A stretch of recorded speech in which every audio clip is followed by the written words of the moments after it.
Alright, we are recording in what will end up being the final recording here. Yes, I do want to do, wait, here? I do want to do this stuff, but, you know what occurred to me? Oh yeah, Just Cause 3, its final video in that, part 20.1, key was originally provided by Square Enix back when I originally viewed the game, which was,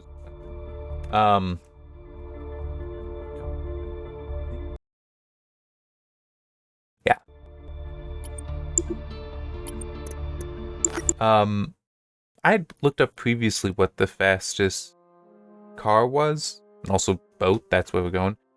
And somebody did make a guide on where you find them, so let's do that, but because that was the idea I had for this part. Since I've done everything else, is let's, pick up some of the stuff I'm yet missing. Okay. So there's that. But how do I get it here? Not easy. Oh, wait. No, actually there's... No. Helicopter.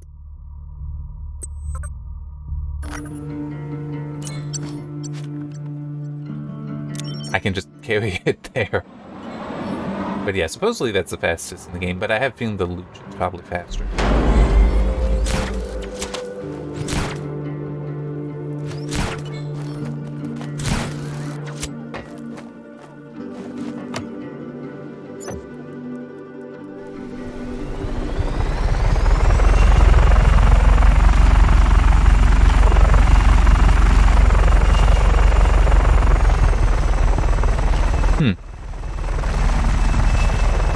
I'm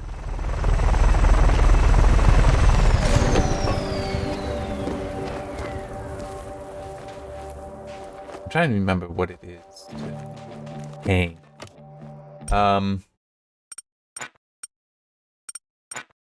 I do have other stuff to say, I'm sure I just... Okay, it is space.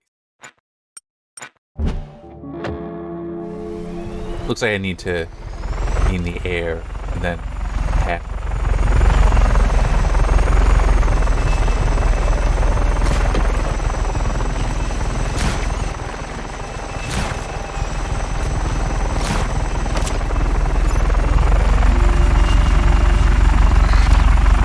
Oh no, it's just that heavy. Alright, well. Why? Got more.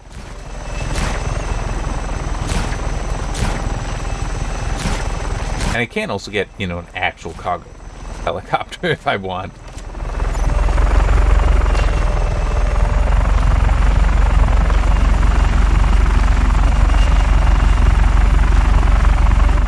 This is not easy. Whoa.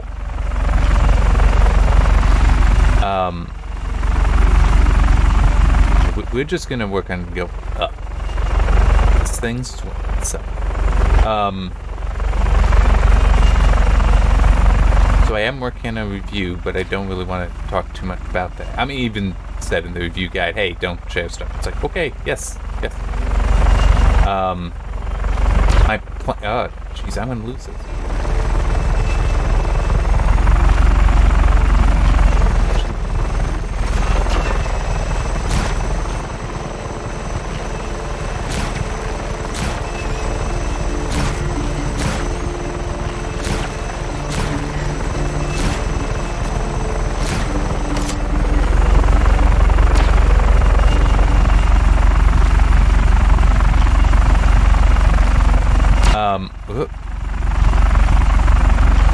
Man, it just really does not want to carry this thing.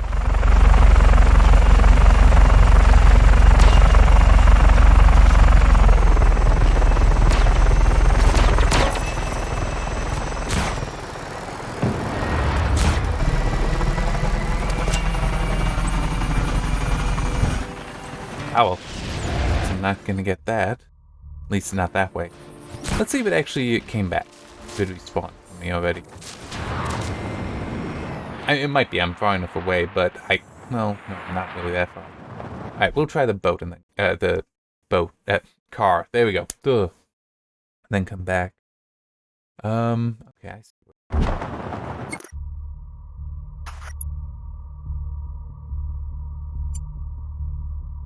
Ish.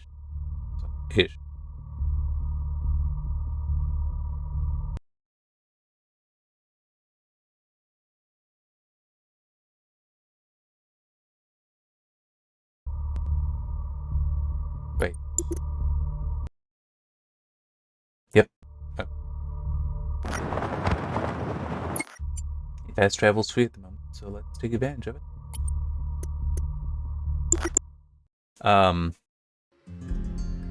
One thing that I have been working on today, actually,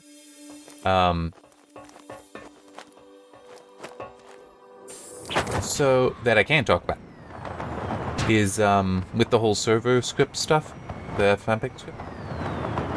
It occurred to me to try something, and it actually worked. It didn't occur to me before that.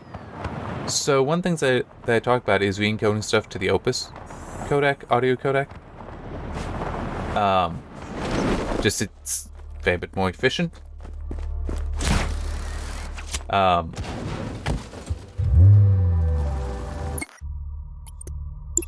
that weird.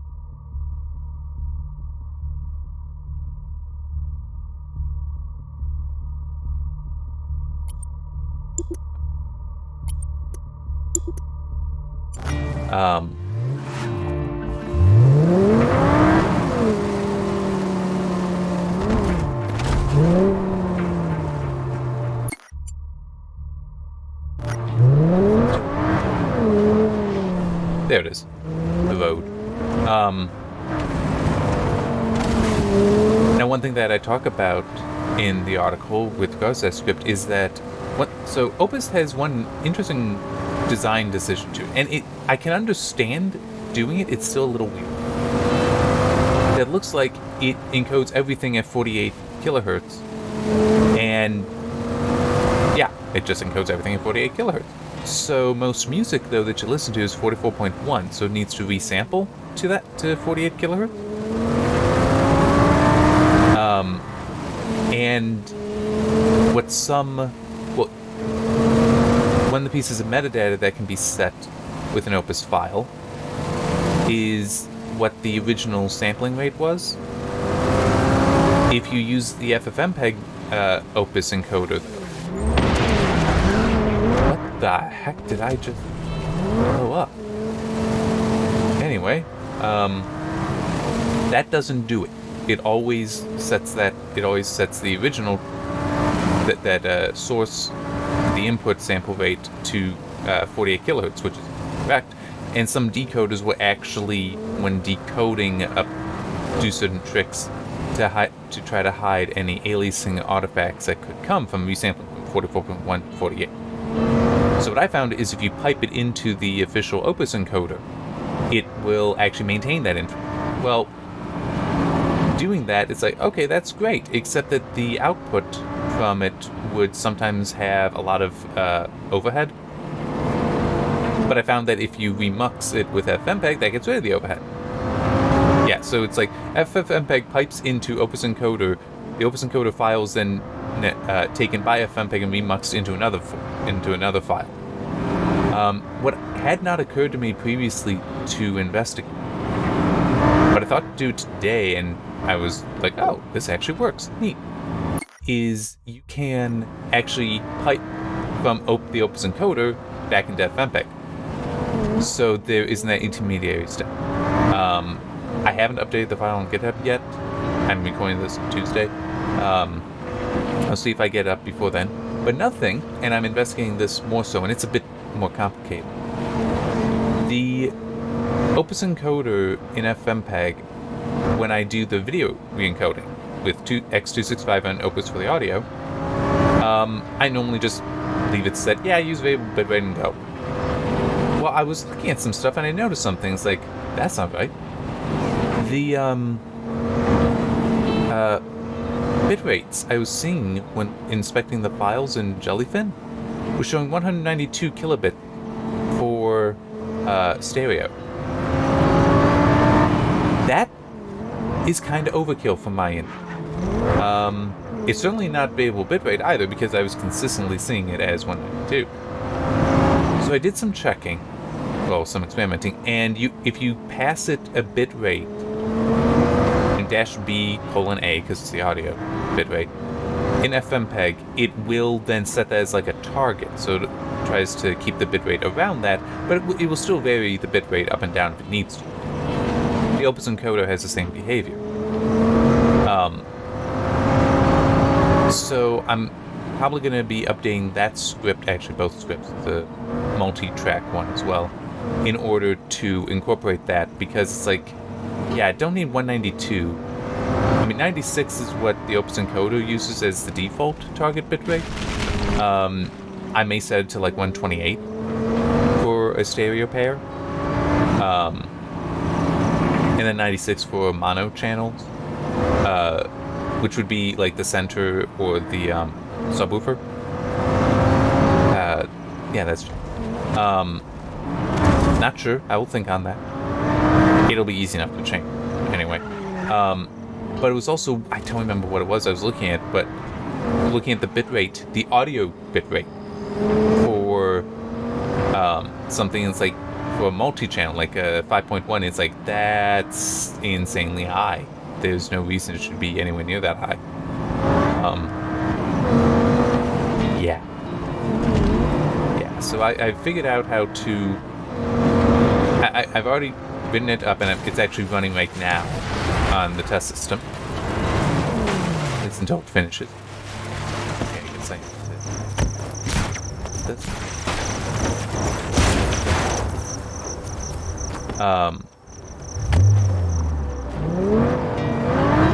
They don't really want you to have this thing, do they? It takes a while to get it back. It's certainly not all people. So yeah, that's... It should allow... Well, it will allow the files to be smaller, and well, from my ears at least, I'm not going to do the difference, I'm certain of that. I mean, it does disappoint me that I don't notice the difference, but between like 96 and 128, I've done some experiments there with Opus, but it's at the same time, you know, take advantage of it.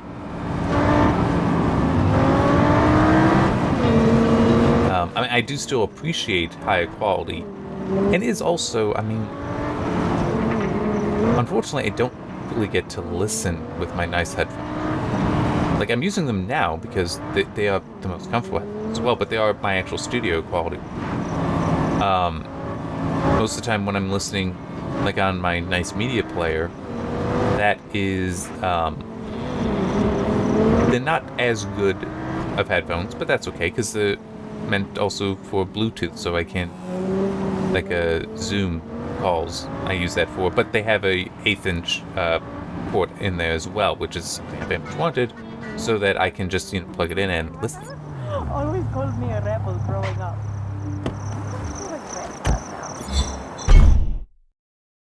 Alright. When you do it right, Rico.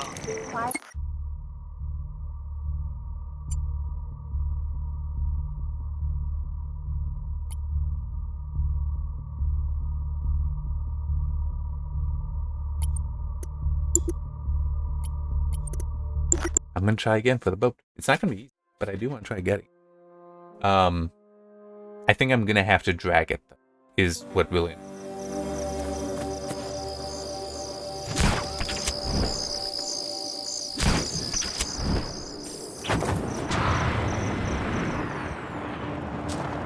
and then obviously when I'm like just playing music through my sound system, whatever, it's through the speakers, so, and I probably don't have those set up perfectly. I mean, it's, you know, it could be a better situation, I guess, the way I'd want to put that. But there's also then, you know, because it's just speakers, there's ambient noise and such that is going to throw things off too, so yeah.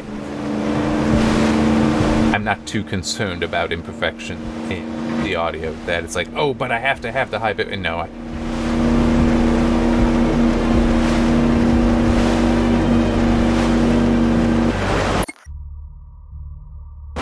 basically just try to get all. You can drink water.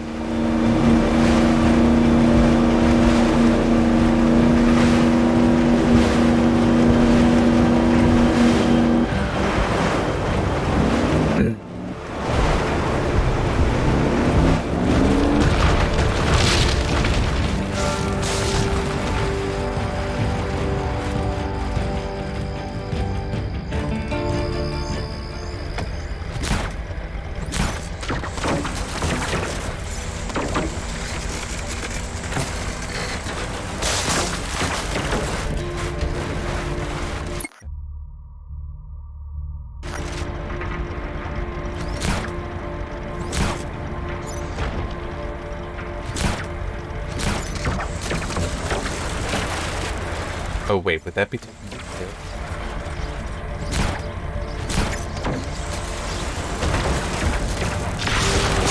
Don't know.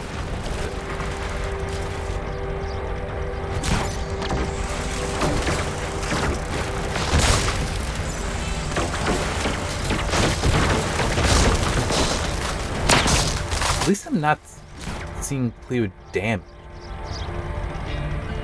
I mean, yeah, it's certainly taking some damage. Not terrible.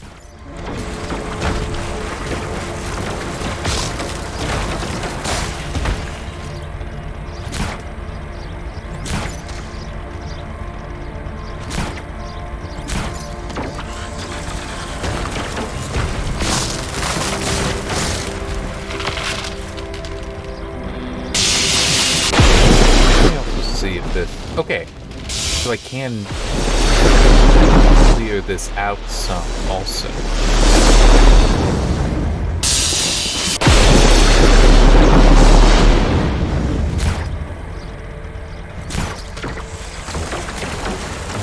Did not get everything, no, but some is better than nothing.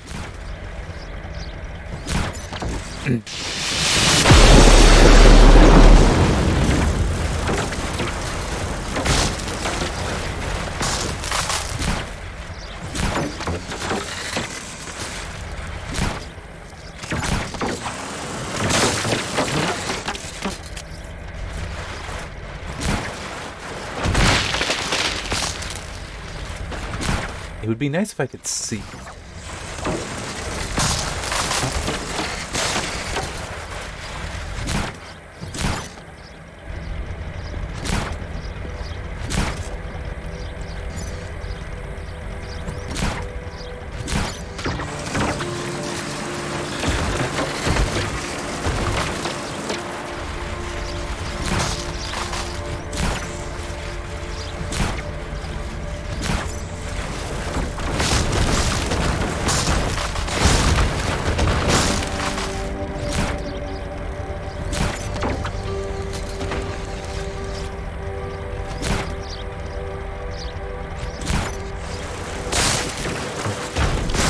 And this is holding up real well.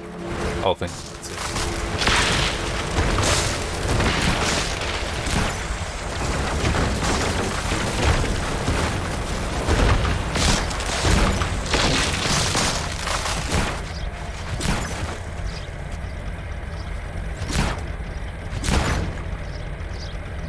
Come on. I do not understand the sudden snapping of the tether. Really don't.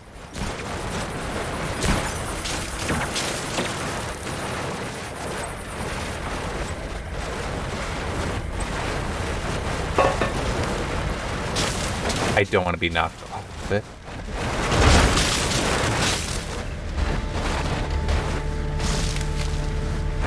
Whee!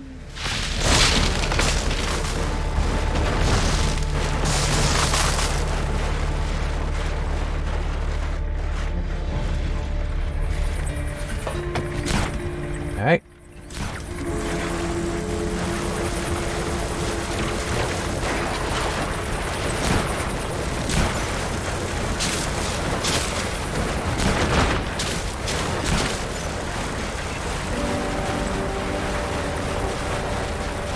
These rocks are not going to be a problem.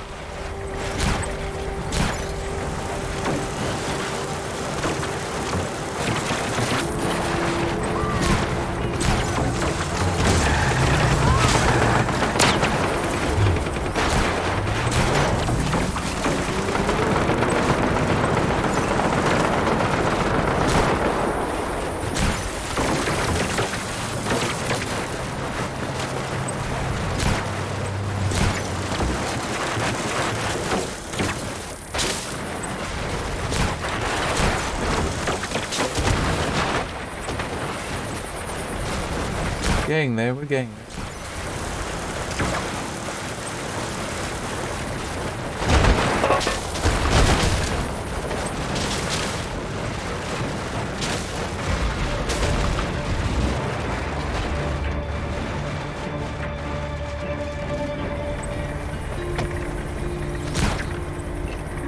Does this remind anyone of the Bat boat, by the way?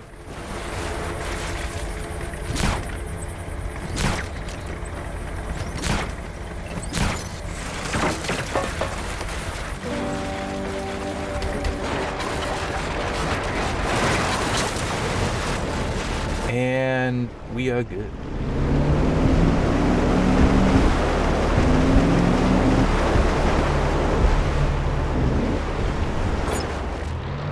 There we go.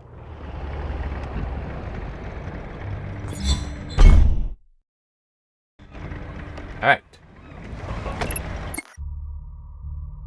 Now, let's head back and do it down here. Start picking. Huh?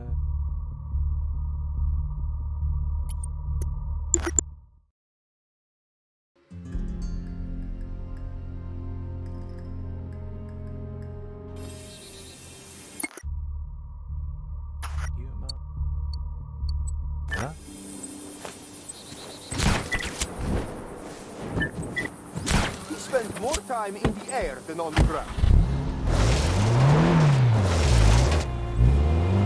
Far Cry 3 is my plan for next game. I haven't installed it yet. I do need to do that. The review is taking up most of my attention. That's what it said.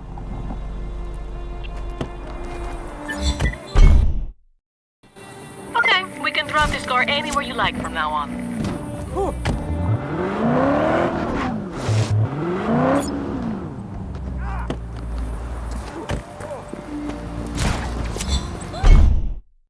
Come on, A car for the revolution.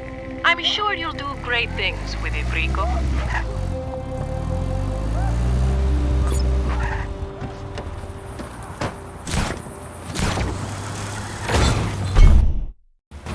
We can drop that for you from now on.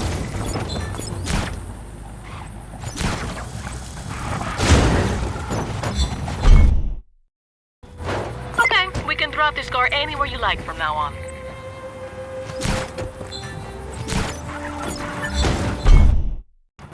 Another truck for the cause. Viva la revolución. This is getting fairly easy now.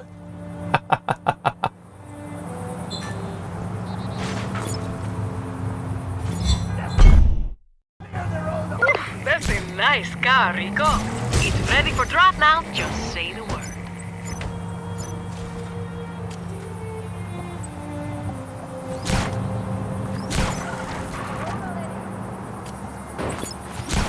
Nope, nope. Rico, we don't need that vehicle anymore.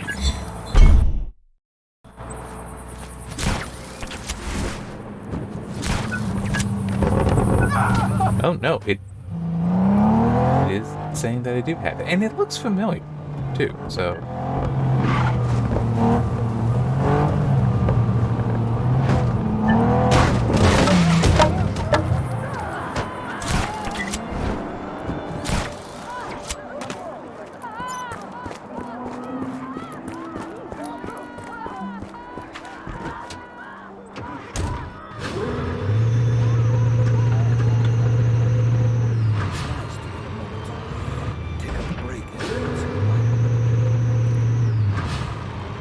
I'll see about starting. And by the way, for anyone wondering, why am I doing this instead of working on the review? Because I want to do this, and it's just... I'd like a little bit of a break. Okay, I've had a busy past few days between the review and so... This seemed a fair way to relax and recover from it all. That's a sturdy-looking truck. We'll make sure we can get it to you anywhere, Rico. Just say the word. not by so.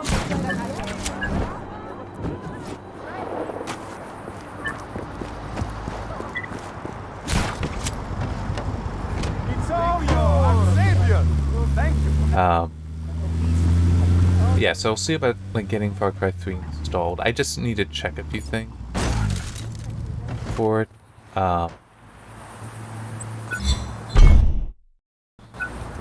We can drop that for you from now on. Yeah, let's.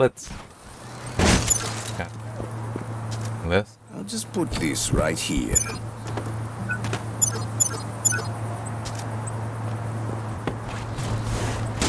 I just. Oh no. That is.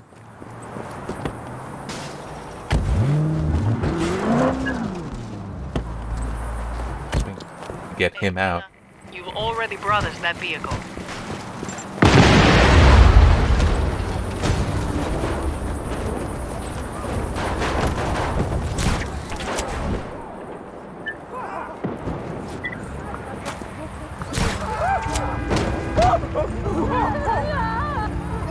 Yeah, I'm gonna need a thumbnail for it installed, make sure it's in and all that. I mean, I've done Far Cry 3 Blood Draft. Come on, Rico. You've already got that vehicle.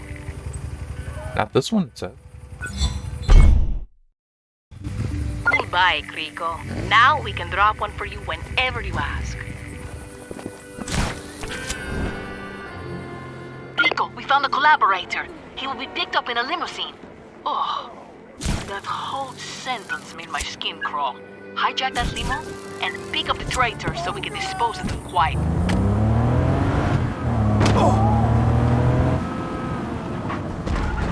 Actually not sure if this will quite... Like, can I get him in and then go into the garage? Rico, we need to take out this informant, but not let the military know. It must look like an accident. Crash that vehicle. Just make sure not to die yourself. Where did you find this limo? You got that Bottom one of the already, ravine Rico. somewhere. It's impossible to find good service on this island.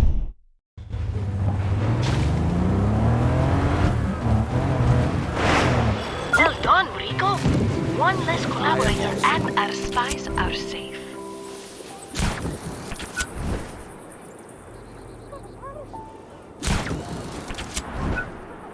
No.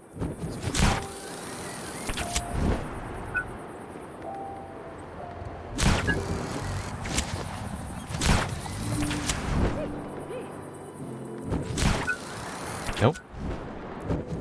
This way?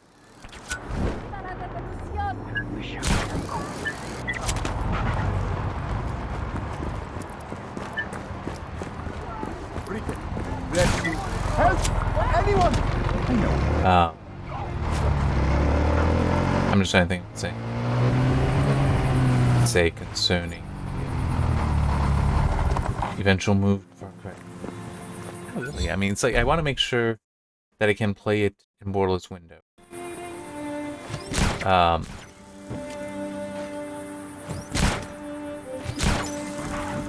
Just the whole, Already brought us that vehicle.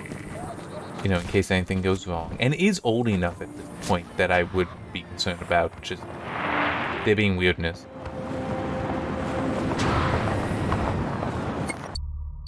I want to.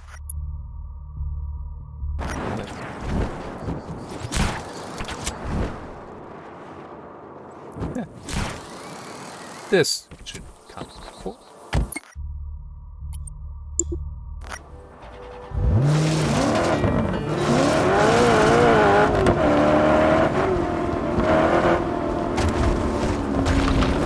I mean, if not, I can always grab something nice.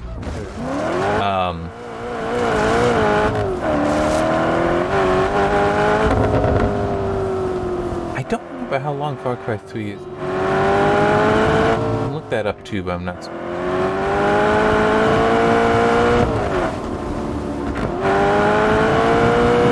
Oh, that's right. Man, it is just. This one's the time I would be absolutely certain of. Didn't they do a remaster to Far Cry 3? I do not have that. I only have the original.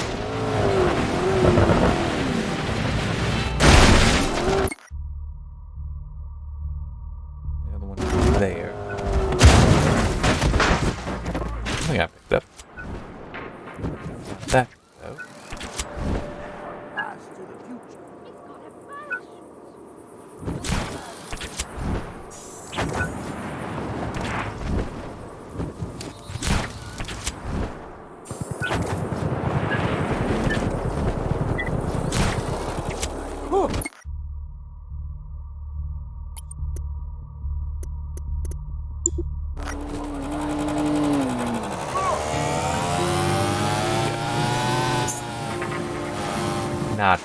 gonna be even just getting it over there.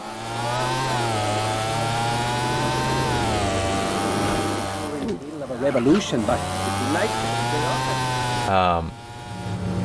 I'm just thinking, Far Cry 3 pretty sure has the bow and arrow, which means I am going to annoy anyone who is impatient. Because it'll be worse when I get to Far Cry 4. I'm dead serious. It'll be worse then. Because what I actually did, when you get I got the buzzsaw. We got it. Which is actually a special, like machine gun. Okay. And I actually would use it as a sniper. I'm dead serious. It had a scope on it, wasn't great. But I would do that. In part because it's like, hey, this thing has like 600 rounds. 300. But it's like, if I use this, it's like I can just, you know, take out huge areas, right? But I would do that. But it's also with bow and arrow because not only will I use that and just, you know, work through an area sniping everyone that way, but also the fact that it's silent and you can collect the ammo. Oh yeah, it is how I will just play the game. Let us know where, and we'll drop one whenever you need one, Rico.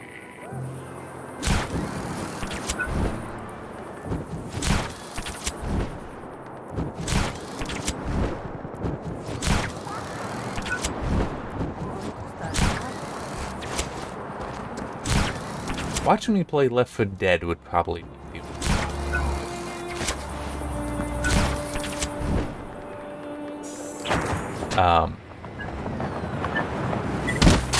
Ow.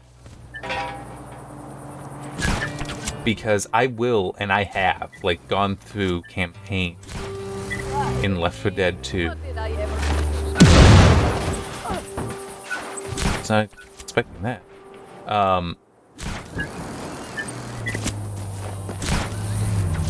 Entire campaign where I'll either do it with the 2 guns or with the Magnum. Sometimes I'll even do it with just the just a melee weapon, and like hang on to a shotgun when there's heavy special infected that needs it. So I typically prefer the Magnum, but I will basically just go through the entire thing because, like, hey, it's unlimited ammo. Why wouldn't I use this instead of everything else and just conserve the ammo for me?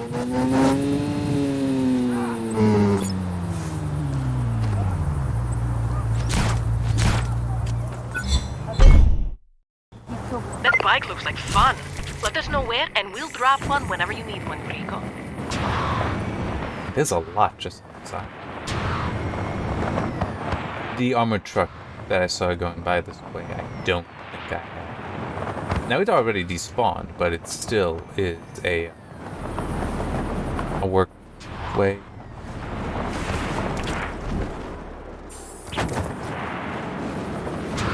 Ah! Whew. That was lucky. More lucky than good. Let's start heading there. Oh. Something. What is this thing?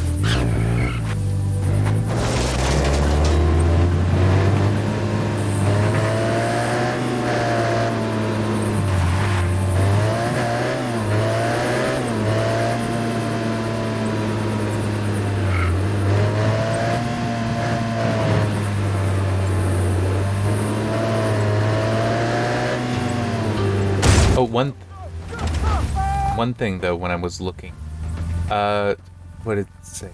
Because I looked at it in GG Galaxy Far Cry 3. I think it said I hit, I don't remember. I think it said like 10 hours, which definitely the tracking is wrong on that. It would have, because I've beaten it twice. Maybe once, but I think it's but 8 years ago. Don't worry, I'll start a new save. Man,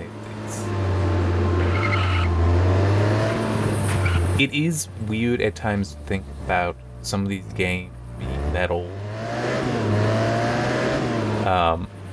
Like, even this game, how old it is. Because I think it's like 6 or 7 years old. And just, it's wild to stop and think about it, and just how much fun you can still have in this and many other games. I mean, kind of the whole reason why, you know, a site like G exists, because games follow a whole world. Weird to think many people are playing games that are younger than some of these games, and also who lack any appreciation for some of those old games. Representation left in the system. Because legitimately, some of those classic games do things better than modern. It's sad to say that in so many ways, but it is true. That bike looks like fun. Let us know where, and we'll drop one whenever you need one, Rico.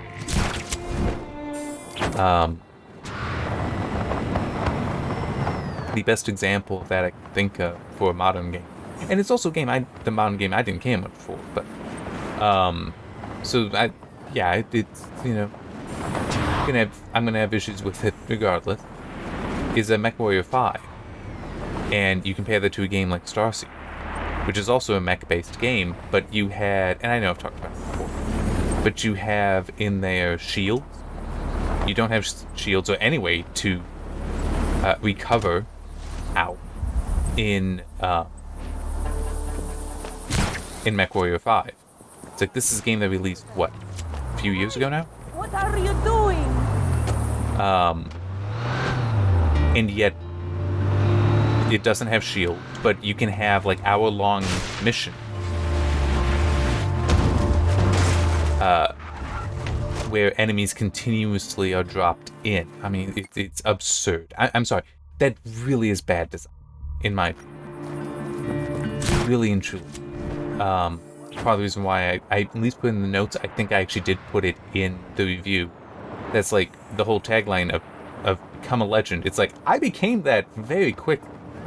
Okay, because I mean, basically invading planets, waging war, where it's just me and 3 teammates against like a dozen enemies in comparable mechs that also have a host of smaller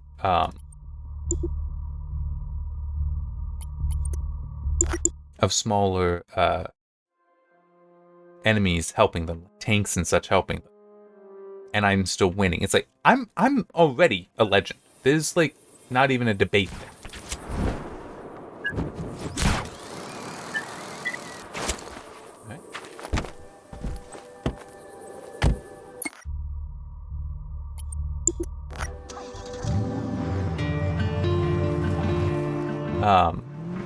And also so annoying because in the tutorial mission for that, there was a repair station where you can stop, and not only you repaired, but your ammo is refilled.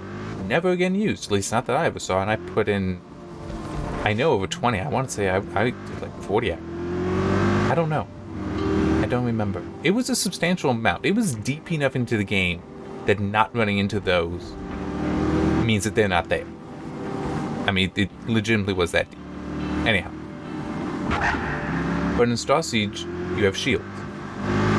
So you have something that, yes, you also have the hull, you also have armor, but it's like you have shields, so with patience, you can recover from it. You also add something called a shield modulator, so you can focus the shields in certain directions.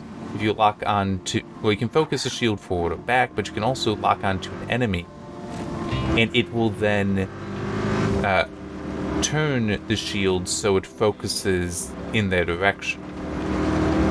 I mean, it's really an amazingly intelligent system and design there. It's wonderful, and yet modern games don't do it. At least not that one modern game in MechWarrior 5. It's like, and this Star Siege is a game that is, I think it is from the year 2000. Right? I mean, there could have been developers on MechWarrior 5 who were born after Star Siege that never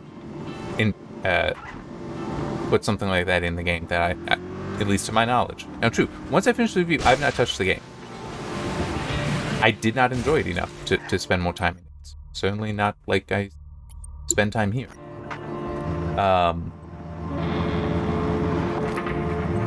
there were other neat things that Sausage did. I have it installed on test system, and I do want to do something with that eventually.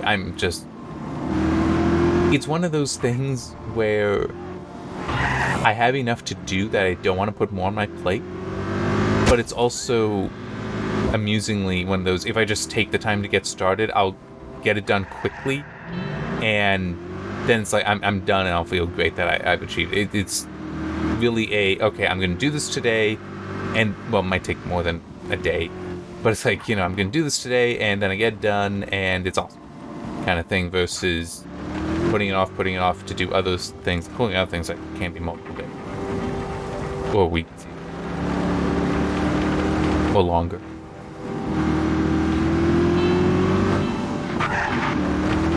Yeah, I'm always going between projects, but it's also just sometimes I do probably misschedule some things in some way.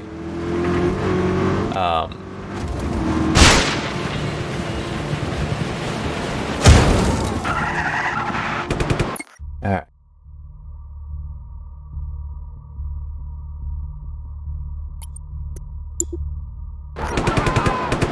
Hey, Aquila!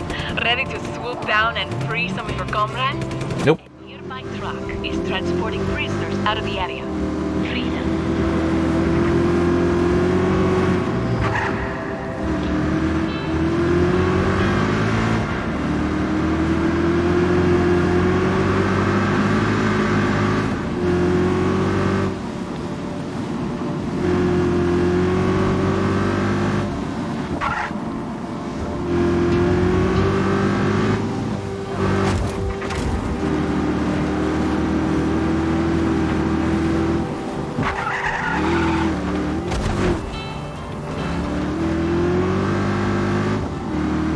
At one point, so GOG had a survey to fill out, and I was sent it in, just the general open-ended question at the end. One of the things I suggested, and it would be such a challenge for them to do, I know that, but it would also be really amazing if they could link games based on certain features.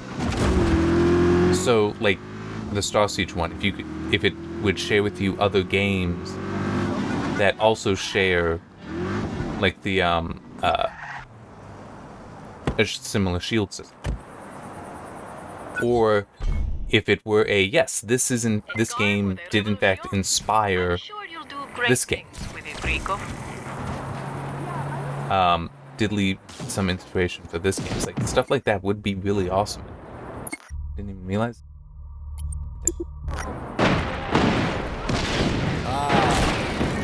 Explosion to remember. Wait, And I do think that there would be some people that actually would enjoy that. Like, this Rise of the Triad, the original, was the first game to have a Capture the Flag multiplayer, for example.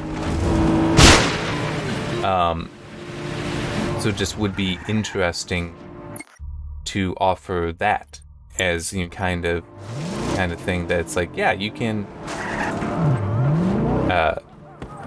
like look up certain facts about games like that, certain links. In this game inspired this game, this feature that in this game, was first found in this game, things like that. Because I could see some people finding that very intriguing. And also, there's an element of some of the older games did things better. I need to get water, but I can.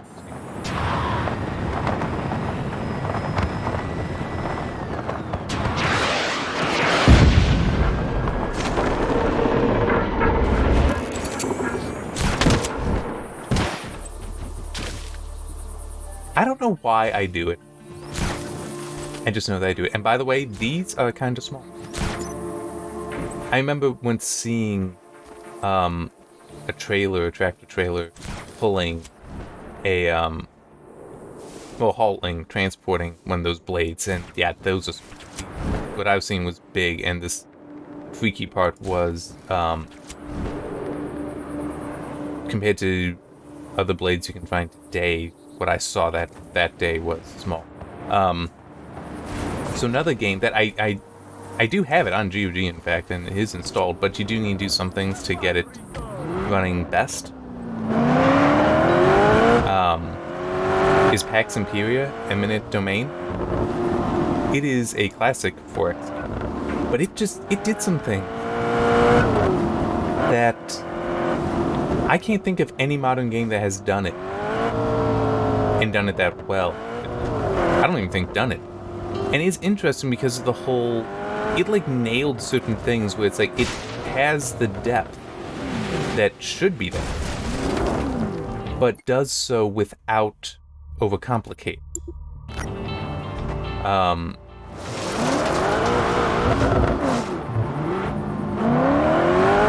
So like one of the things is you could actually control the tax rate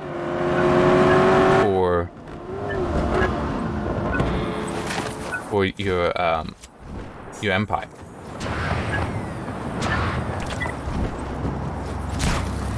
Alright, here we go. And by controlling that, you can actually, like, by having a very low tax rate, you will actually see, it has a Laffer curve in there, so you'll actually make more money because your civilization is able to produce more. But it also will improve, like, science and research. It will improve that because there's more free money just in the economy already to support it, versus you needing to actively subsidize it. So just, you know, making things interesting there.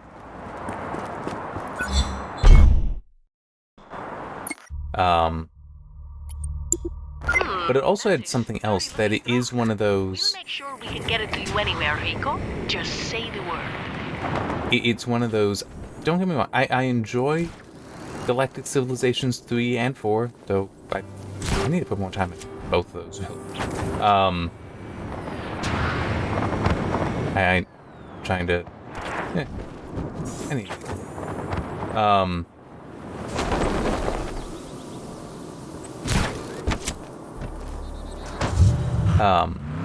But the colony management is so superior, I think. And it really is one of those, it's simplified. It gives you depth, but is simplified, so that it's not overwhelming.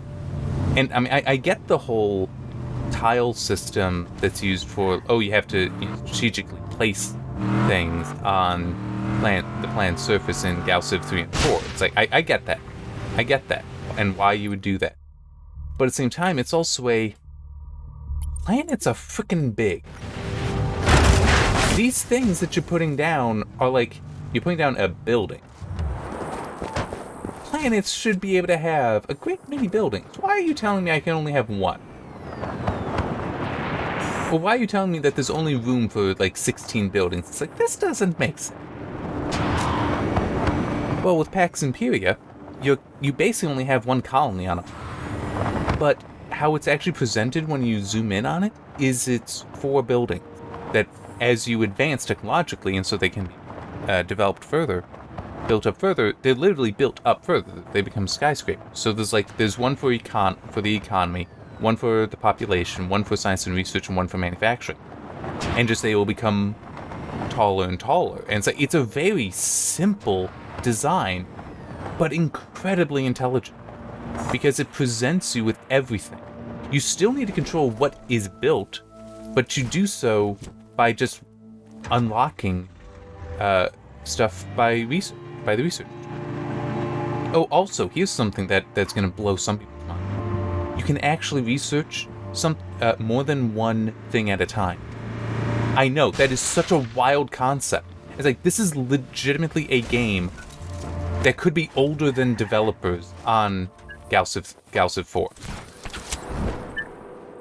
That's how old Pax Imperia is. Okay? It could be older than them. And yet, you don't see something like that in... Yeah, you could...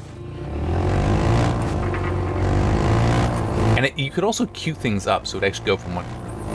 I'm trying to remember. I think it was, like, there were 5 different research trees, and you could actually have one in each going actively. And as I said, I'm pretty sure it also queued. But you could also set the percentage. So you could say 25%, like 20% normally across everything, but you could say, you know what, I want to focus more on the economy. So take 5% off of everything, off of the rest, so it's 420. No, sorry, 415. So that leaves 40% to go to the, I did get that stuff already. And then 40% to the economy research. That's incredibly smart. Because that's way more realistic than the whole of your civilization is focused on a single piece of research. You also could have spontaneous breakthrough, which is something that you weren't necessarily researching. Boom, you got it. It just happened. Because somebody in your civilization figured it out. I mean, it's like, there is so much quality in that game. And so much just true intelligence as far as, you know, this is reasonable, this could happen. Or this is reasonable for how it would work. But today, I mean, it's like GuestJim 4, I want to say, uses the card system, I think it's technically referred to, that you find in Old World, which I do also have, and I played some of, but it did not connect. And it just, I mean, I get some of the idea there, but at the same time, it's like, this is still kind of a stupid system. I get how it's, ooh, neat for game design, but that's not really how research and development in any civilization would work. So why is it that's what we're going to in these game design?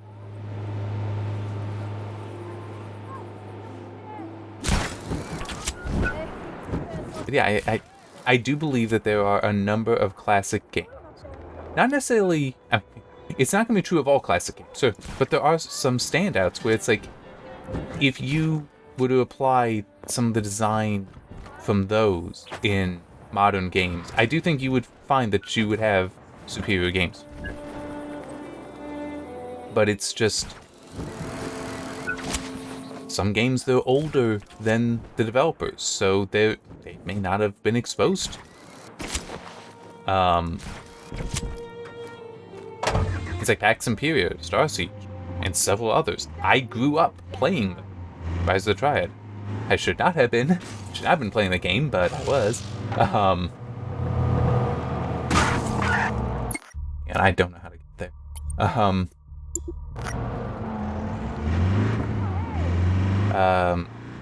There's another, though, that I would love it if that could be remade today. Well, if it could be like a GOG type thing, but I could believe that its rights are in some sort of hell where it's just can't get out. But look it up. I think you can still find some stuff for it. Or it might be like an Internet Archive thing where you can just play it online. That's it. Called Castle of the Winds. And the simplest way I can think to put it is imagine I mean, technically it was Windows 3.1, but I don't know if it's a DOS game. But I definitely played it in Windows 3.1, so it's, you know, it wasn't even sprites, okay? It was icon. I'm dead serious. All the characters, all of the you play as, all the NPCs, all the enemies were icons. Okay, that's actually how they exist. .ico files. Okay, but it's essentially the original Diablo.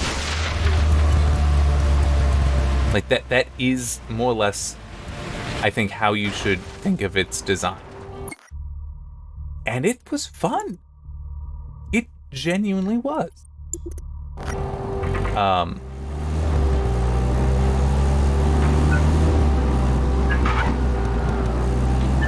Guessing it's one card. Yep. And there's a part of me that I would really enjoy it if somebody were to say, hey, you know what, we're gonna get the rights, release it, and also like release GOG, but also make a new one.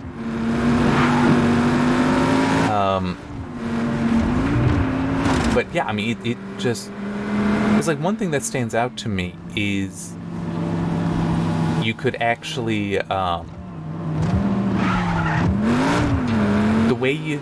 It was an RPG in that, like, you had the strength, dexterity, agility, and endurance, I think? No, it might have been stamina. I don't even... It was 4, though. But you'd initially be presented with the 4 slider bars, and also some slack, and you just need to fill them in.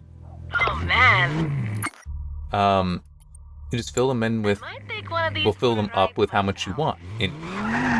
And over time, you know, you would get things that would increase or decrease these. And I don't remember how abilities level up. I don't remember if that was you were given like that view again and could slide it, or if it was you just put points in, +1/+1 kind of stuff or not. But it still is one of those, if you look at it, if you were to play it today, to my memory, you'll find things in there that are in fact recognizable today in modern games. But no one probably remembers the game. And there's just certain aspects of where I could even say I could see some people being like, you know what, this is actually better.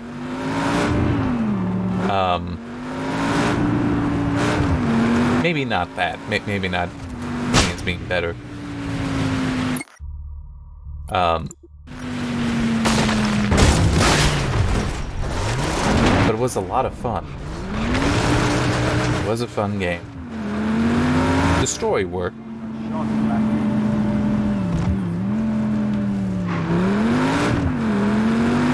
I'm just...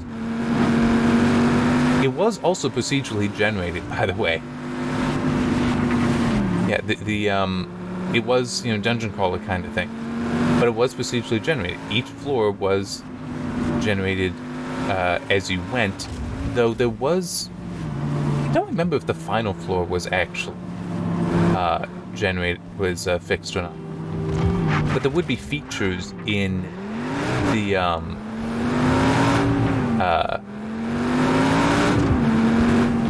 one of the mayor of the town outside, so Sanctuary, was that or Lighthouse? I don't remember what the name of it is in Diablo. It's Torchlight in Torchlight. Yeah, that one's kind of easy. There we go.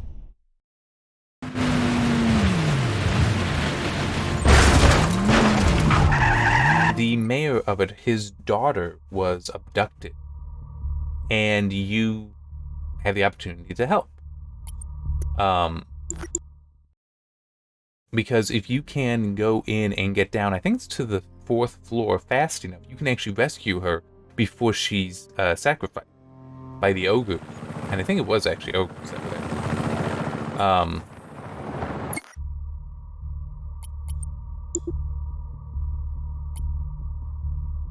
I might not have been ogres. Still, you could, go down there and rescue her, and that, at least portions of that floor were definitely fixed. Were not procedurally generated, but other elements could have been for that floor. Oh, and also, like, the throne room, that's on the 1st floor, it's like, that would not have been procedurally generated, but, I mean, it's the way you walk in. But still, it's like, this is a game that is probably 30 years old. And how people are today with, roguelites and such, it's like, a defining characteristic of roguelike is it being procedurally generated. And it's like, that's a 30-year-old concept. I mean, it legitimately is. This isn't a new thing. Maybe it was harder. Maybe it's harder to do now. I legitimately could. It being harder to do now in some game, just because. And this is part of another theory that I have, and I don't know how. It would be fascinating to talk to some people and find out if it is the case, but I think it's not unreasonable.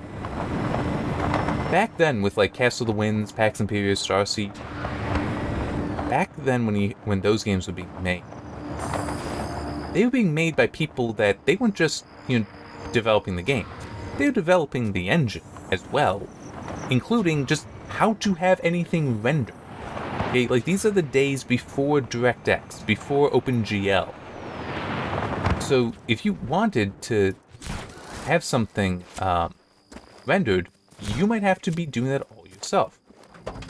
Interversion, that did Prison Architect. Prison Architect was using its own engine.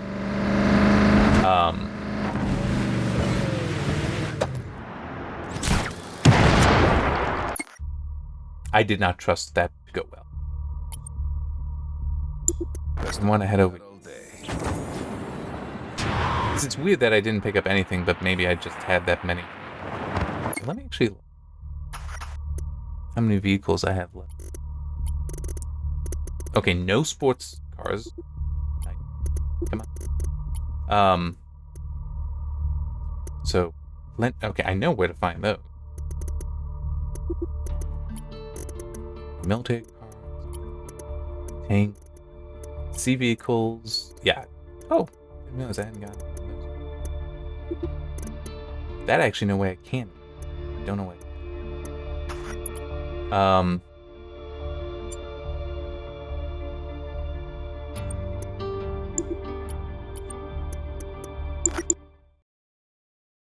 There was one of the sailboats right there, and I even thought about, do I need one of those? But I figured, nah, get so. I do have this theory that because back then they had to develop it all themselves, they weren't relying on tools, they weren't then basically being trapped into doing whatever the tools tell them they can do.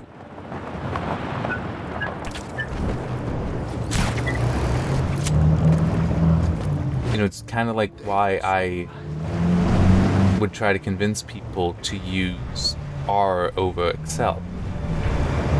Because with R, it's also a programming environment. Like, if there's something you can think of to do. We can never have enough seaworthy vessels. In some what do you call? That just because of that, you might be able to figure out, you might be able to then get R to do it, whereas Excel is profoundly limited in that. The way I put it is Excel is a spreadsheet application. That's what it is. But R is an actual data processing tool. And I can believe that because even like Unreal Engine 4, Unreal Engine 5, and such, yes, tremendously powerful, and a good engineer can do wonders with it. But there's also a lot that engineers have already done that are now just part of it. That are part of those engines, such that, like, if I wanted to go in there and try to do it, it would just, okay, I turned this feature on. That's it. It's there now.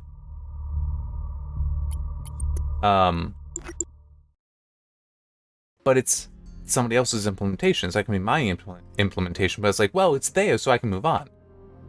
As opposed to thinking, okay, how would I build this myself? How would I design it myself? What things do I want in there?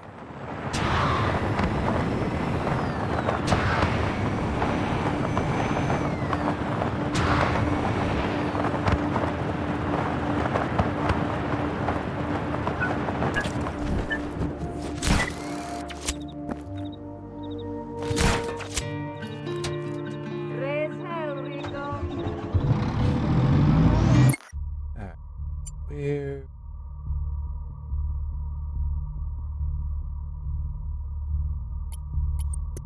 Say this one.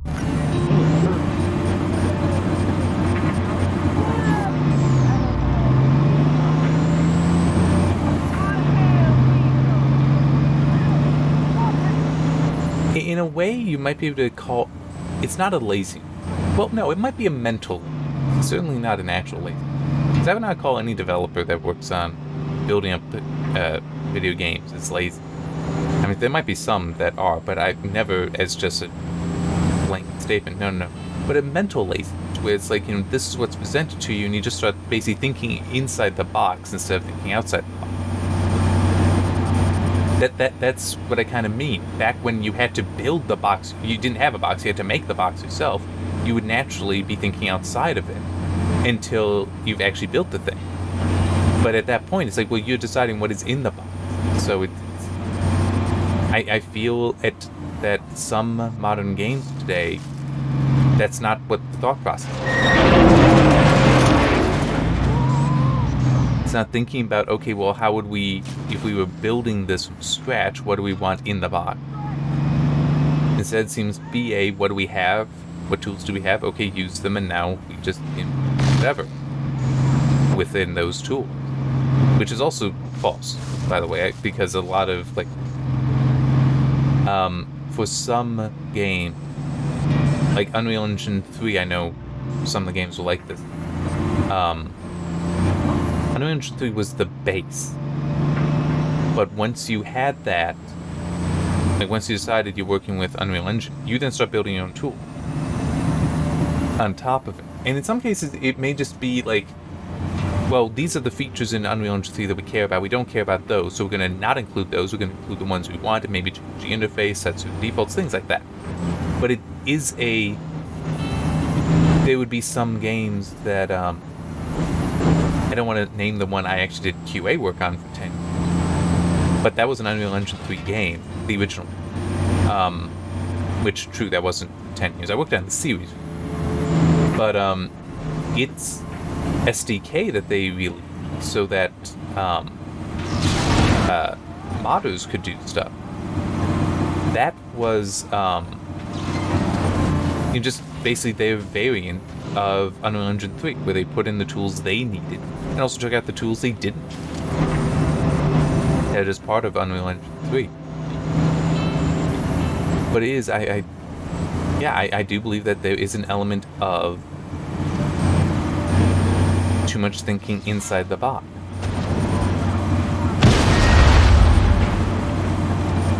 At least for certain fundamental stuff, I guess, because it would also be the whole, you take that stuff and then you build masterful things outside and around it that are going beyond the confines of the box, but it still is the whole, you are using these same tools that they work this way. But there's also, and this is one thought that entered my mind, then left it, and I kind of a little bit of a tangent. How some people, like the whole, I'm going to be playing Far Cry 3 and Far Cry series, at least, is like the Assassin's Creed series, where some try to criticize it as just the standard default Ubisoft open world action adventure game.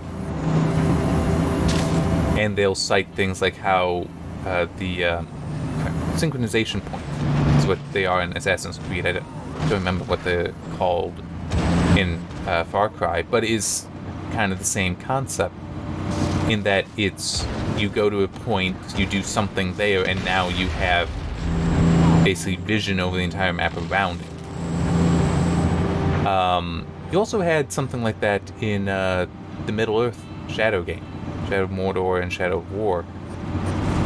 Except there you'd find it, and then, oh yeah, and also in Mad Max, you'd go to these places and you'd have to physically scan around. You weren't just given all the information. One thing there that's like, people make fun of it, but it's like, it works though, and it makes sense. It's like you're going to a hot and elevated point to survey the area, and you're benefiting from the information. It's actually not unreasonable. And not inappropriate. I get how it's become kind of a trope, but at the same time, there isn't really a better solution for doing it that way, unless you want to have to be purchasing maps. Or learning proper cartography skills or something in the game, which I could see some games doing that. Kingdom Come Deliverance gets a sequel, I could see it happening there. But it's still just one of those, like that at least is something that's like, what is the alternative? But it's, yeah, just original thought. Well, no, I don't want to say original thought, because that's too broad and potentially insulting a term. But it is more just that thinking outside the box with all of your tools. I think going back to the Excel R analogy, that would also be like Word and LaTeX. I like working, like, my resume's in LaTeX. I know I blatted on about that previously, but also when I put an article up on GitHub, it's in LaTeX. When I write a book and make the PDF to do the self-publishing, that's via LaTeX. It's not via Word. Word's a very good tool, a very helpful tool for various things, but it's a word processor. It's not a typeset. So, but LaTeX is that, and is one of those. There are things I can do with LaTeX very easily in many cases that I cannot do in Word at all, or I would need to dig through so many various buried settings and nested menus in order to find how to do them. With LaTeX, it's like, yeah, just write a few lines of code, there, it's done. And just the depth of control there, it is something that I do believe it is important to have a mastery of the tools you use. Some of the tools are harder to master, but are far more powerful. LaTeX and R, for example. Word and Excel are much easier tools to learn, but they're also much more limited. They can still be very powerful. But for certain things, it's like, no, you're better off with something else.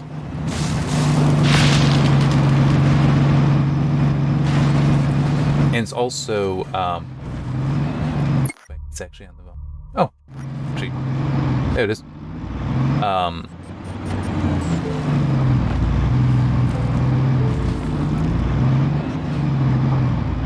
There. I do think I will be stopping soon. But the news helicopter, so I want to. That's a sturdy looking truck. We'll make sure we can get it to you anywhere, Rico. Just say the word.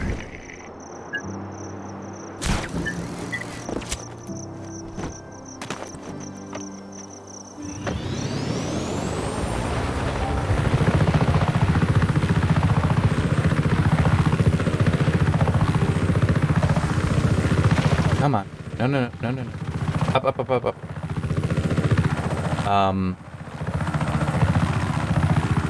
It's also like what I was talking about at the start of this, working with FFmpeg. It's a very powerful tool. It's not the easiest to work with. Work with its CLI. Oh, this is...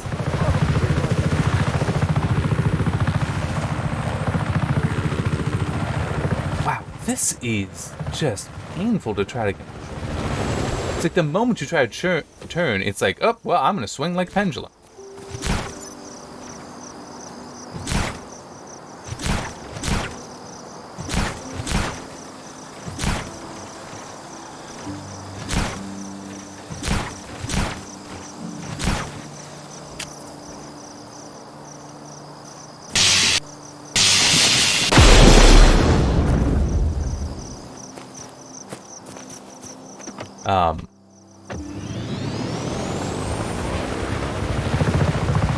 Yeah, I definitely firm believer in mastering your tools, but also not being afraid to learn new tools and also be like, you know what, this tool doesn't give me what I want. I'll either figure out how to get it to give me what I want, or how to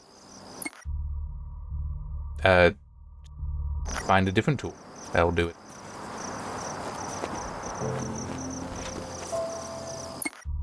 Alright, well, that shall be it. I'm just kind of curious, how did I...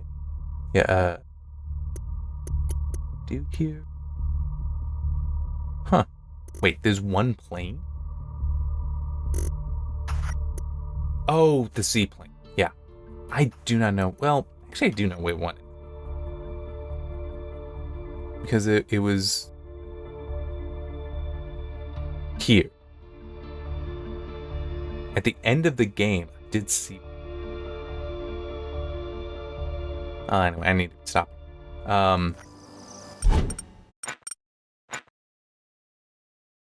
Yeah, I didn't realize I've been going that long. But, yeah, mastering your tools, it is just, it is so worth it. You get so much out of it. FFmpeg, I mean, it's like the weird and wonderful things I can do with that. And it's also like with the batch scripts. So, as I said, now I want to be setting the bitrate for the Opus audio with the movie.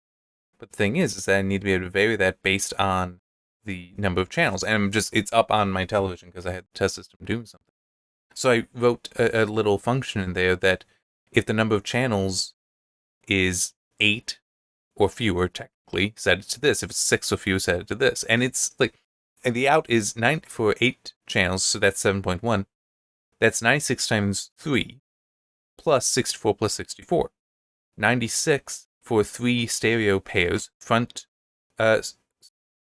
stereo, mid stereo, and rear stereo. Well, yeah, the front pair, mid, and rear pair. 64 for the subwoofer, 64 for the center. 6 is 96 times 2 because there's 2 stereo pairs, front and rear, but still center and subwoofer. I'm keeping it as plus 64 instead of just times 2 because they're not related. And then for stereo, it's just 96. These are the defaults, by the way, in the Opus encoder. It's 96 per coupled pair, 64 for a single. But it's like, just have that in there, and it's like, yeah, I've already got the thing that measures out how many audio channels there are. So it just calls that. Well, tell it to stream it calls that. Push, then it provides the output that is then read in elsewhere to set the bitrate. So I'm just automating all of that in there, whereas how would you do that in Handbrake? Would you just have to have it with multiple profiles or to go in and manually change it each time? I'm not sure. Or do you just try to leave it and trust it, which is what I found I don't want it to. I don't want FFmpeg just doing because it's really going high. And actually, here, let me look and see if I can.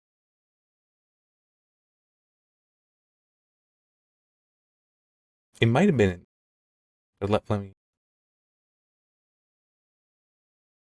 Okay, yeah. So 5.1, 6 channels. 96 times 2 plus 64 plus 64 is 320 kilobit, okay? And this is what I was looking at, was the 10 Commandments, which is Blu-ray I recently got. I do enjoy the movie. It was fun to watch through that again. Jellyfin is saying that the bitrate for the audio was 3.3 megabit. 3,273 kilobit is what it's saying. The video is 3.788 megabit, sorry. I gave it an upper limit of 4 megabit, and apparently that was more than enough. There's also commentary in there, which is 2 channel, it says 192 kilobit. So, but it went to over 3 megabit for 6 channel audio. That is absurd. That's why I want to, and I think I may actually still have the files on there, so I might just try re-encoding it. But I mean, the difference there, it's like going to be an order of magnitude in bitrate for just the audio. So yeah, that's kind of worth it. And it's also, if that is actually accurate, and maybe this is wrong, it could be wrong. I kind of hope it's wrong. But if it isn't, that means that almost half of the file size is the audio. It's a good sounding movie. It doesn't need that much. The audio should not be that poorly compressed compared to the video. So I got to get that under control. But is that something Handbrake would actually be able to handle? I don't know. I don't work with Handbrake. I'm just using that as an example of something many people do use. I don't know if something like TDAR, which is something I set up on the server and such. I don't know if that gives the kind of control that I have achieved by basically just, writing out and looking up a little bit, like how to actually do a less than or equal to call and such. I mean, it's like once I just have a little bit of mastery of a batch file, I can do all that because I'm free to think outside the box with it all. I'm not just reliant on pre-existing tools. All right, that is certainly enough blathering. Yeah. So I can stop this. I might actually leave Just Cause 3 installed for a while, but I will get Far Cry 3 installed. 11.7 gig. Okay, yeah, it's saying that I have 18.7 hours according to Steam. I do also have it on Uplay, but I'll try to just do it on Steam. I don't know if that'll let me get around having to always launch up Uplay or not. I don't know. I'll figure it out. But this, depending on how this week is a weird. I hope I don't end up having to like skip the main video this week. It is a weird. All right, stopping. See you next time.